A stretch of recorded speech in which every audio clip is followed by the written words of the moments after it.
नमस्कार मंडळी, आज आपण मस्त झणझणीत आणि चमचमीत सेव टमाटरची भाजी बनवणार आहोत।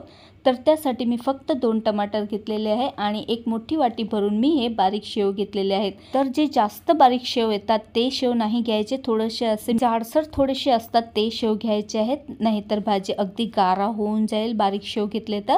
आणि अद्रक लसूणची पेस्ट घेतलेली आहे, 4-5 लसूण पाकळ्या घ्यायचा आणि एक आल्याचा तुकडा घ्यायचा आणि त्याला वाटून घ्यायचा आहे जाडसर असं। आता टमाटर सुद्धा असे कापून घ्यायचे आहे, थोडे जाडही कापले तरी सुद्धा काही हरकत नाही, शेवटी आपल्याला त्याला मॅशच करायचं आहे। आता गॅसवरती एक कढाई ठेवायची आहे आणि त्यामध्ये मी 3 चमचे तेल घातलेलं आहे। तर ही भाजी मी 2 लोकांसाठीच बनवत आहे। 1 चमचा मोहरी घालायची, मोहरी छान तडतडली की त्यामध्ये जिरं घालायचं 1 चमचा, नंतर आलं लसूणची पेस्ट घालायची आहे आणि जे टमाटे आपण कापून ठेवले होते ते टमाटर घालायचे आहे आणि मस्त याला मिक्स करून घ्यायचं आहे।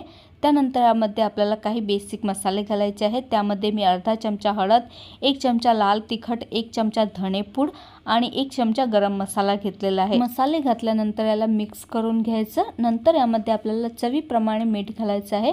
तर यामध्ये मी 1 चमचा मीठ घातलेला आहे आणि मीठ घातल्यानंतर मिक्स करून घ्यायचं। नंतर याला असंच शिजू द्यायचं आहे, यावरती झाकण ठेवायचं नाही। टमाटर शिजायला तसंही जास्त उशीर लागत नाही, 5-7 मिनिटातच आपले टमाटर शिजले जातात। आणि टमाटर चांगले शिजल्यावर त्याला अशा प्रकारे रवीच्या मदतीने मॅश करून घ्यायचं आहे किंवा मॅशरने सुद्धा याला मॅश करून घ्यायचं, अगदी गारा होईल अशा प्रमाणे मॅश करून घ्यायचं आहे। त्यानंतर यामध्ये 1 ग्लास पाणी घालायचं आहे। तर पाणी थोडंसं जास्तच घालायचं, कारण की आपण शेव घातली की शेव सगळं पाणी शोषून घेत असते, म्हणून पाणी थोडंसं जास्तच घालायचं आहे। हे पहा, मी 1 ते 1.5 ग्लास पाणी घातलेलं आहे। मग नंतर याला छान अशी उकळी येऊ द्यायची आहे आणि थोडीशी उकळी 1-2 मिनिटापर्यंत उकळू द्यायचं।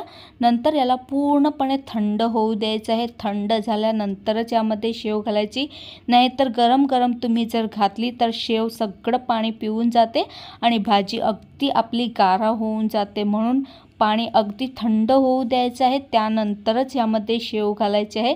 तर पूर्णपणे पाणी मी थंड होऊ दिलं होतं, त्यानंतरच यामध्ये मी शेव घातलेली आहे आणि मस्त भाजी आपली बनवून तयार झालेली आहे।